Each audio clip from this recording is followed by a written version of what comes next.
Laurent Gbagbo à Kinshasa ce vendredi. L'ancien président de la Côte d'Ivoire est en visite privée pour un séjour de plus ou moins une semaine et devrait rencontrer Jean-Pierre Bemba, président du MLC, avec qui il a entretenu des bonnes relations à la CPI. Et pour encourager le travail abattu dans la mobilisation des recettes ces derniers mois, les inspecteurs des finances ont été décorés par la chancellerie des ordres nationaux, une récompense qu'ils doivent également au président de la République, Félix Tshisekedi. Le journal C'est l'heure sur Télé 50, bienvenue. On ouvre avec ce voyage strictement privé de l'ancien président de la Côte d'Ivoire à Kinshasa ce vendredi. Laurent Gbagbo effectue son premier déplacement hors de son pays depuis son retour en Côte d'Ivoire le 17 juin dernier. Selon son porte-parole, le séjour qui sera ponctué par une rencontre avec le sénateur Jean-Pierre Bemba, avec qui il s'est lié d'amitié depuis la CPI, devra aller jusqu'au 8 juillet. La chancellerie des ordres nationaux a décidé de décorer les inspecteurs des finances pour le travail abattu dans la mobilisation des recettes ces derniers mois. C'est après le succès engrangé dans le régie financière et dans plusieurs autres domaines que le chef de l'État, Félix Tshisekedi, a décidé de récompenser les inspecteurs des finances. Pour leur loyaux services rendus à la nation, surtout dans la mobilisation des recettes, le chef de l'État, grand chancelier des ordres nationaux, a décidé de décerner des médailles d'or, d'argent, de bronze, des mérites civiques aux inspecteurs des finances publiques qui se sont distingués dans leur travail. À cette occasion, nous ne pouvons avoir qu'un seul mot. Merci, un grand merci pour la reconnaissance du travail fait par tous les inspecteurs généraux des finances depuis que l'inspection générale des finances existe et jusqu'à ce jour. Cette récompense est une occasion pour les inspecteurs de redoubler encore d'ardeur pour traquer les fossoyeurs des finances publiques. C'est pour nous l'occasion de dire que l'inspection générale des finances reste et restera mobilisée pour accompagner le gouvernement de la République dans la mobilisation des recettes ainsi que dans la rationalisation de la gestion publique. Nous restons mobilisés. Cette reconnaissance, loin de nous donner des ailes, elle va nous permettre de doubler d'ardeur pour que nous puissions rendre à la nation ce dont elle attend de nous. À l'issue de cette cérémonie, 114 inspecteurs ont reçu des médailles d'or des mérites civiques, dont 18 en argent et 25 en bronze. Après une évaluation trimestrielle sur le plan politique, économique ainsi que sur le plan social, le gouverneur Jacques Kaboula a été plébiscité meilleur gouverneur de la RDC. Interrogé par le sondage Les Points, une grande partie de la population de la province du Haut-Katanga a énuméré les principales actions menées par le chef de l'exécutif provincial qui impactent positivement leur vie quotidienne. Ainsi, Jacques Kaboula du Haut-Katanga se place en tête avec 73% d'opinion favorable. Conformément aux résolutions de la dernière conférence des gouverneurs tenue à Kinshasa du 28 au 29, chaque chef de l'exécutif provincial devait être évalué trimestriellement sur les plans politiques, économiques, infrastructures, énergie ainsi que sur le plan social. Ainsi, interrogé par sondage Les Points, une grande partie de la population des différentes provinces ont énuméré les principales actions menées par les gouverneurs et qui ont impacté positivement la vie quotidienne de la population. Et les résultats sont sans appel. Ainsi, sur les 26 chefs d'exécutif qui comptent la République démocratique du Congo, seuls 4 gouverneurs ont atteint la barre symbolique de 30% d'opinion favorable. Dans la foulée, Jacques Kaboula du Haut-Katanga se place en tête avec 73,4% d'opinion favorable. Il est bien coté car les calmes règnent sur toute l'étendue de la province. Il a procédé à la distribution des 16 pick-up à la police afin de renforcer les dispositifs sécuritaires pour la quiétude. Kaboula a stabilisé les prix des produits alimentaires sur les marchés avec le lancement de la récolte des maïs dans les villages agricoles, ce qui a favorisé la baisse considérable de la farine des maïs. Med ou Katanga. La population du Haut-Katanga est satisfaite de la réhabilitation des différentes infrastructures, notamment les routes, la construction du marché central, l'électrification de plusieurs chaussées à Lubumbashi, Likasi, Kipushi, l'éclairage public. Bref, l'opération Zéro Trou dans la province. L'homme à instaurer une bonne relation et un dialogue permanent avec la classe politique non institutionnelle, le partenariat privé-public avec la minoterie Go-Congo pour la production de la farine de bonne qualité et bien d'autres initiatives dans les secteurs de l'éducation, sanitaire et sécuritaire. Jean Tiningobila, gouverneur de la ville-province de Kinshasa, vient en deuxième position avec 52% d'opinion favorable, car les calmes règnent sur toute l'étendue de la ville. Avec l'envoi des centaines de Kuluna dans les camps de concentration du service national, la construction d'un marché moderne à Matadi-Kibala, la construction du marché Sumbazigida, la création de la régie de gestion des marchés de Kinshasa, la création de la direction générale des publicités extérieures de Kinshasa, l'éclairage public sur les boulevards du 30 juin, Lumumba, Triomphal, Sendwe, Mondiba, Willery, X24 et sur l'avenue Kassavubu. Face à l'ingérence du premier président de la Cour d'appel du Tanganyika dans plusieurs dossiers que connaissent les juridictions de ce ressort, les avocats de cette province manifestent leur ras-le-bol, sollicitant l'implication de la hiérarchie pour mettre fin à cette situation. C'est pour la deuxième fois consécutive que les avocats du barreau du Tanganyika manifestent leur ras-le-bol ce vendredi 2 juillet 2021 face à l'ingérence du premier président de la Cour d'appel du Tanganyika, Lubanda Shabani Alexis, dans le dossier pendant devant toutes les juridictions du ressort. Le cas le plus récent faisant déborder l'eau du vase est celui du refus du président du tribunal des grandes instances de Kalemi, Tenga Tunga Marcel, qui n'a pas obtempéré à certaines de ces injonctions qui ne corroborent nullement pas avec la bonne administration de la justice. Ainsi, les avocats, ne trouvant pas leur gain de cause dans les affaires, ne jurent que sur le départ du premier président pour que la justice au Tanganyika retrouve sa valeur. Nous sommes en train de réagir contre la manière dont la justice est administrée au Tanganyika. N'oubliez pas que les avocats n'ont pas de salaire, ils vivent des honoraires. Mais lorsque la justice est mal administrée, mal rendue, vous voulez que l'avocat va se retrouver? Nous n'avons rien à voir dans leurs histoires entre eux.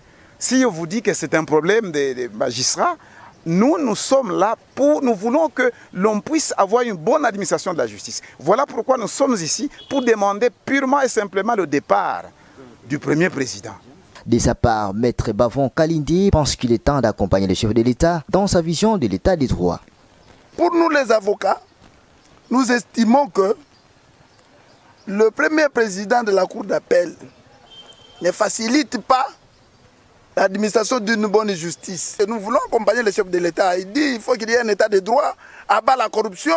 Eh bien, nous allons mettre fin à la corruption. C'est comme ça, lui, le chef de l'État, est-ce qu'il connaît tous ces détails? C'est nous qui devons lui donner la matière pour qu'il puisse agir. De plus amples détails, vous les retrouverez dans les jours à venir car des actions de grande envergure seraient envisagées. Dans un point de presse animé jeudi à Kinshasa, la Convention des organisations de la société civile pour le changement, COSCO en sigle, demande au chef de l'État de ne pas promulguer la loi sur la CENI avant qu'un consensus ne soit trouvé par toutes les parties prenantes, car controversée et politisée. Ces organisations non gouvernementales interpellent le Parlement de ne pas voter des lois discriminatoires et au gouvernement d'améliorer le social du peuple congolais qui se dégrade du jour au jour. La Convention pense que les pays n'évoluent pas comme ils devaient évoluer parce que la population est toujours en train de souffrir. À l'Est, comme dans toutes les provinces du pays, rien n'avance et il y a des échéances électorales qui s'approchent.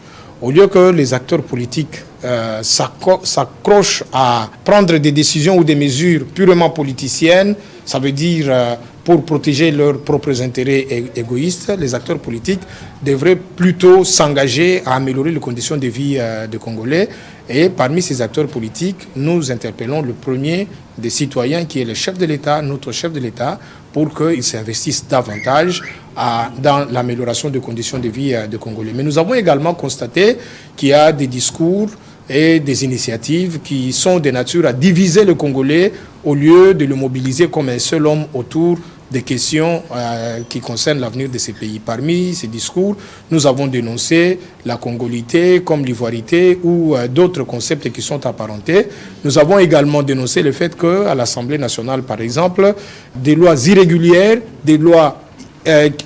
qui sont en train d'être adoptées. Nous disons irrégulières parce que c'est des lois comme la loi sur la CENI, des lois qui sont trop controversées et nous avons demandé, interpellé l'Assemblée nationale ou les députés afin de prendre conscience que c'est l'avenir du pays qui est en jeu et qu'ils doivent prendre des lois impersonnelles, des lois qui mettent tout le Congolais autour d'une même table ou qui aident à mettre tout le Congolais autour d'une même table pour trouver des solutions. Justice militaire en Ituri, un officier supérieur des FARDC, un adjudant de première classe écope de 5 ans de servitude pénale principale et de 2 ans de servitude pénale principale pour perte d'armes et munitions de guerre. C'est le verdict qui a été rendu par la Cour militaire de l'Ituri ce vendredi. 2 éléments FARDC, dont un officier supérieur au grade de lieutenant-colonel et un adjudant de première classe, sont condamnés à une peine allant de 2 à 5 ans de servitude pénale principale. Le ministère public les poursuivait pour perte de 5 armes de guerre et munitions par négligence le 13 octobre 2021 à Bogoro, en territoire d'Irumu. Suivait à cet effet l'extrait du prononcé du jugement avec le premier président de la Cour militaire de l'Ituri, le colonel magistrat Dienga Akelele. Pour le prévenu Munano Munyangara, Jean Lambert, les condamne sans admission de circonstances atténuantes à la peine maximale de 5 ans de servitude pénale principale. Ordonne qu'il paiera les frais d'instance de l'ordre de 250 000 francs congolais, payable dans un délai de 3 mois. Pour le prévenu Ngwanga Podolo, les condamne avec admission des circonstances atténuantes à 2 ans de servitude pénale principale. Pour le porte-parole de FARDC à Ituri, le lieutenant Jules Ngongo, le premier arrêt rendu par la Cour militaire de l'Ituri est un signal fort pour la lutte contre l'impunité en cette période de l'état de siège instauré par le commandant suprême des forces armées, Félix Antoine Tshisekedi Tshilombo. La justice, c'est le marteau du commandement. J'ose croire que l'ego est donné, la cour est là, l'état de siège est là et la justice doit se faire à tous les niveaux. Signalé qu'au cours de la même audience, la Cour militaire a examiné le dossier d'un lieutenant-colonel, d'un capitaine et d'un sergent-major poursuivis pour violation de consignes et l'incitation des militaires à commettre les actes contraires à la loi et la discipline lors de l'attaque de Boga le 30 mai dernier par les ennemis de la paix.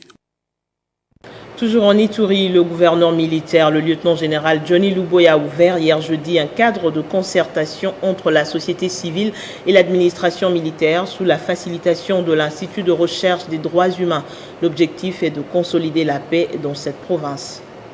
Un cadre approprié des concertations entre les forces vives et l'administration militaire de l'Ituri vient de voir le jour. Pour le directeur de l'Institut de recherche des droits humains, Hubert Tiswaka a expliqué le bien fondé de cet acabit. Comme vous savez, au début de la mise en application de l'état de siège, l'opinion publique a été sceptique à un certain degré par rapport à la violation des droits humains et du droit international humanitaire. Même la presse internationale avait fait beaucoup de commentaires pour que les militaires ne puissent pas déverser dans des violations des droits de l'homme.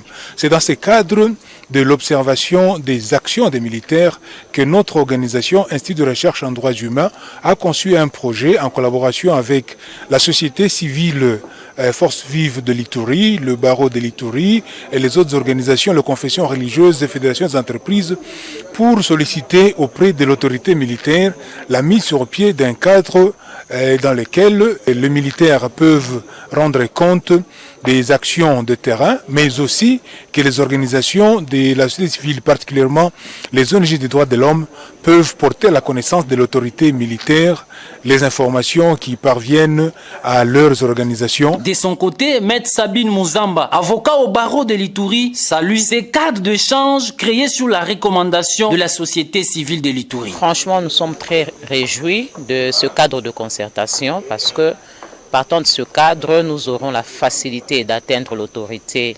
administrative pour lui poser certains problèmes et lui donner certaines informations relative à l'état de siège. Rehaussant de sa présence et pris de paix et de redevabilité à sa population, le lieutenant-général Luboya Kashamadjoni a répondu à toutes les préoccupations des participants sans aller au dos de la cuillère, partant de questions sécuritaires au développement de la province. Sur l'effet final recherché qui ne peut être possible que grâce à la mutualisation des énergies positives et au renforcement de relations civilo-militaires en cette période de l'état de siège. Ils peuvent désormais exercer leur activité en respectant la déontologie et l'éthique journalistique après avoir purgé leur peine de 2 et 3 mois de suspension. John Lungila et Anthony Chamba ont été entendus par le tribunal de pair de l'Union nationale de la presse du Congo et ce dernier a prodigué des sages conseils aux journalistes afin d'éviter la récidive. Accusés des violations du code d'éthique et déontologie dans les litiges, les opposants au journaliste Apo Ipan, John Lungila et Anthony Chamba ont vu leur peine être amendée. À la présentation de son motif d'appel, l'appelant a d'abord présenté des excuses au tribunal. Son comportement n'était pas respectueux. Après les recours introduits, le tribunal de pair a apprécié et a acquitté John Lungila. Et ce dernier dit tirer des leçons de la vie et pour la profession. Oui, beaucoup de leçons. D'abord des leçons de la vie parce que nous étions ici dans un procès avec un aîné qui pour moi était un grand frère, mais qui à un moment donné était lésé, il devait entrer dans ce droit. C'est d'abord une leçon de la vie et aussi une leçon pour la profession parce qu'à un moment donné, on se croit tout se permettre, oubliant qu'il existe des textes. Si John Lungila a été acquitté par les tribunaux des pairs, par contre Anthony Chamba, sa peine en cours jusqu'au 25 juillet 2021 et ce dernier se dit se soumettre à la décision du tribunal. Mais comme j'ai déjà consommé la moitié de ma suspension, alors le tribunal a jugé bon que le 25 juillet 2021, que je puisse reprendre mon travail correctement. Donc je ne peux que saluer l'attitude du tribunal, c'est avec professionnalisme et puis avec, je peux dire, éthique et déontologie. Ces deux confrères se disent prêts à se conformer au conseil leur prodigué par les tribunaux de paix et à travailler pour le respect du code d'éthique et déontologie de la profession de journalisme. Obsèques officielles ce vendredi en mémoire de Tété Kabwa Kabwe, conseiller du président de la République, décédé en Afrique du Sud depuis le 24 juin dernier de suite d'une maladie. La nation congolaise, en général, les amis et sa famille biologique lui a rendu les derniers hommages en présence du couple présidentiel, du Premier ministre, du président du Sénat et d'autres officiels. Une messe de requiem a été organisée jeudi à la cathédrale Notre-Dame du Congo avant l'inhumation qui est intervenue ce vendredi à la nécropole entre ciel et terre. Docteur en droit de l'Université de Paris 1 Panthéon-Sorbonne et professeur à Kinshasa, l'illustre disparu était avocat au barreau de Kinshasa-Gombe. Tété Kabwa a été particulièrement actif dans la préparation des échanges avec les chefs d'État des pays frontaliers de la RDC. Ce journal est terminé, je vous en rappelle les principaux titres. Laurent Gbagbo à Kinshasa ce vendredi. L'ancien président de la Côte d'Ivoire est en visite privée pour un séjour de plus ou moins une semaine et devrait rencontrer le sénateur Jean-Pierre Bemba avec qui il a entretenu des bonnes relations à la CPI. Et pour encourager le travail abattu dans la mobilisation des recettes ces derniers mois, les inspecteurs des finances ont été décorés par la chancellerie des ordres nationaux, une récompense qu'ils doivent également au président de la République, Félix Tshisekedi. Merci à tous de votre attention. L'actualité est en continu sur votre chaîne. Excellent week-end.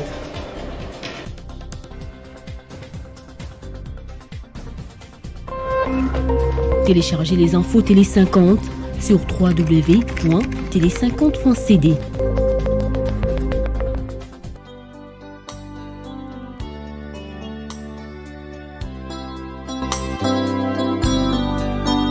Le professeur Bobo Kabangu et sa sœur, le docteur Fatou Moualouké, ainsi que leur famille biologique et professionnelle, joignent leur voix à celle des 11 qui célèbrent depuis le premier rayon des soleils de cette journée commémorative de l'indépendance, la fin heureuse des pèlerinages de Madame Charlotte Kabangu Timir ancienne de l'université Lovanium, retraitée de la Banque centrale du Congo et servante de Dieu sur la terre. Ses proches retiendront d'elle 70 ans d'abnégation pour l'intérêt général, de générosité au profit de son prochain et de dévouement au service de l'Évangile. Il remercie toutes celles et tous ceux qui l'ont accompagnée par leurs prières et leur sollicitude, particulièrement durant les dernières heures de sa course empreinte d'émotion et pour laquelle une couronne de gloire lui sera décernée pour avoir gardé la foi. Le programme des obsèques prévu pour ce samedi 3 juillet 2021 à la clinique quinoise est voulu orienter vers la joie de l'assurance de la résurrection des élus se présente comme suit.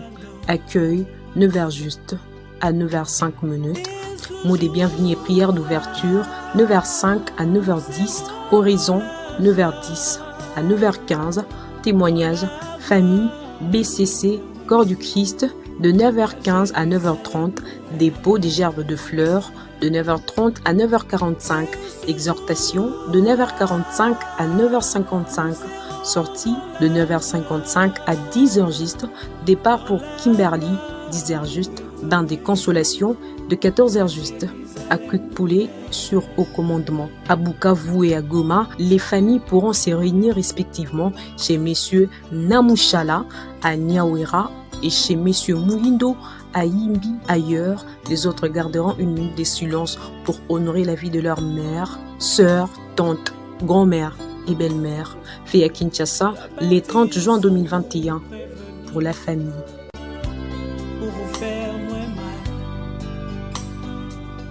Je dois partir pour ne plus